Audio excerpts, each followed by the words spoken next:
me, the hardest part of a project of any restoration for furniture is all the sanding, and I usually get just a little too happy when I'm done, especially when I've had way too much coffee in the morning.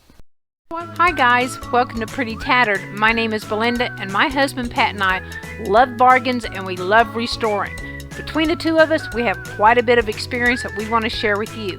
Today, we're going to show you how you can gain inspiration from just about anything to restore furniture, so stick around. Before starting any restoration on furniture, I recommend going light on the coffee, because next thing you'll know, you'll be out in your driveway doing this. Your neighbors can see you. You have to relate with these people on a daily basis. So my recommendation is coffee and restorations should never be put together. Unless that coffee comes with a homemade delicious coconut scone. Okay, not even then. But the coffee did inspire me to paint a piece of furniture. Oh, well, not actually the coffee, more like the coffee shop. As much as I love their coffee and homemade scones, I also love the outside of this coffee shop.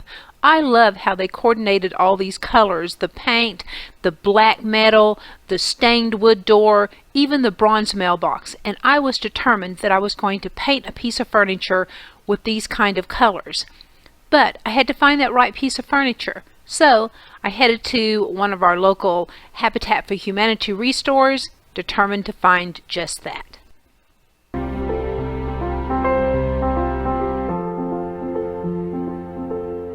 Here we are at a very favorite Habitat for Humanity restore, looking for that one specific piece of furniture, and I do believe I passed up some pretty good pieces of furniture at good prices that day because I was in that mindset for just one thing that I would know it the minute I seen it. Those are the same as those, aren't they?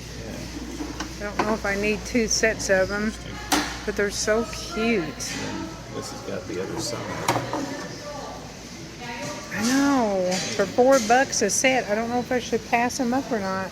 I like the colors of these better than those. Those look like they've been in a fire maybe. They've yellowed. I think so. They're still really cute, but I guess I'll pass and just buy one set. And then I got all these for $2 a piece. I haven't done anything with these yet, so that's a future video. And this table is $5 freaking. This is it. The table I chose to paint the colors of a coffee shop. And now we're headed home to do just that. Okay, I'm all ready. I have on my carbon filtered dust mask, I have on my adjustable sound earmuffs, and I'm ready to go.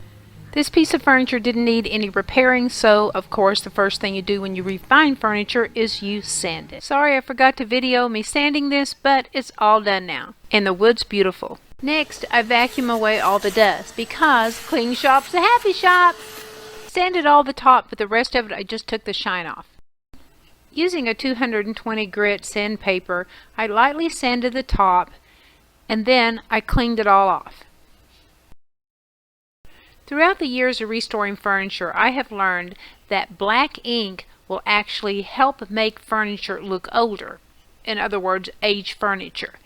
I did get this idea from watching others, but I like to combine brown ink and black ink, which means that I picked up the brown ink pad by accident and applied it over the black and found out I actually liked it, so it was a happy accident. We don't make mistakes, we just have happy accidents. So I guess you could say the mistake was kind of genius.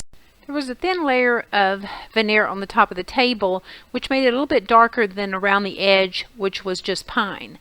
So I decided that I needed to darken the edge, and I used what's called golden oak stain.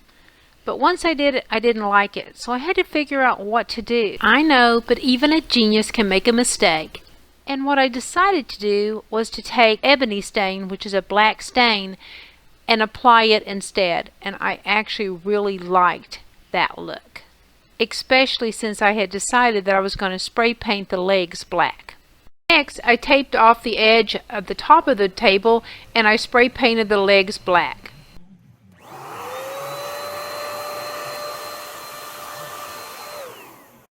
The side of the table had like a bead ring around it and I didn't want to have to stain and paint, so I decided to just paint. But instead of going with the blue-green like the front of the coffee shop, I decided to do one that was just a little bit more blue. And by that I mean I bought the wrong color.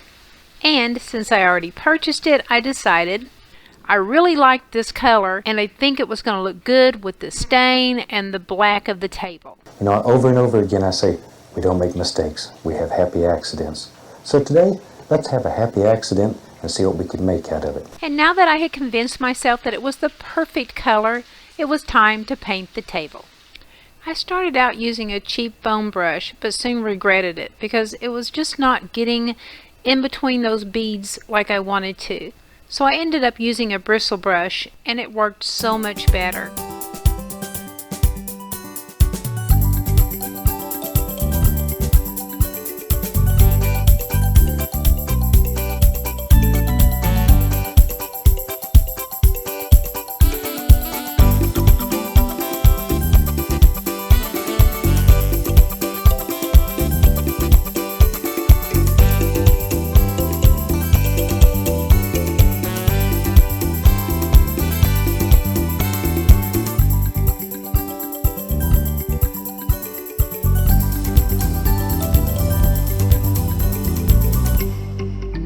Now is the time to duplicate that bronze mailbox, but I decided in the end not to do the bronze. I know, I'm fickle, I changed my mind a lot.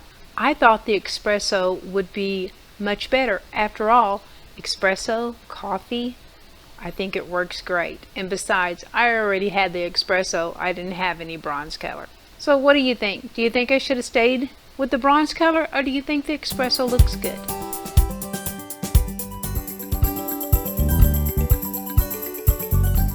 Now that all the sanding, staining, and painting was done, it was time to put the clear finish on. The final steps. Gotta love this part. It's kind of like Christmas or 4th of July, or, you know, that day, that one day of the year when it's ice cream day, or taco day, or cheesecake day. Is there a cheesecake day? I don't know if there's a cheesecake day, but there really should be a cheesecake day. Don't you think there should be a cheesecake day? Of course there should be a cheesecake day. So I used a nylon bristle brush, a soft one, and I applied some polyurethane. It was clear with just a satin shine. I wanted it to have a little shine, but I didn't want that heavy glossy look. After all, this was a little darker looking table. This was supposed to remind you of a warm, roasted, dark cup of coffee. This was the first coat.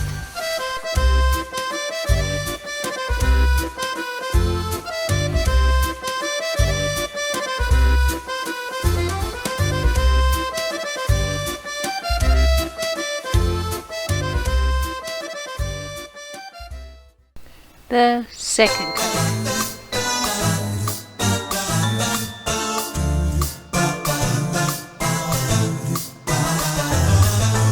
The third and final coat.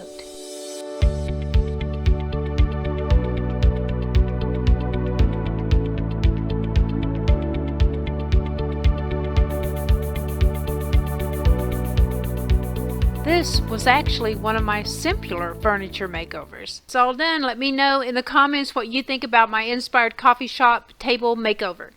And let me know, was there ever something that inspired you to do a makeover? And let me know what you've done under the influence of a lot of caffeine.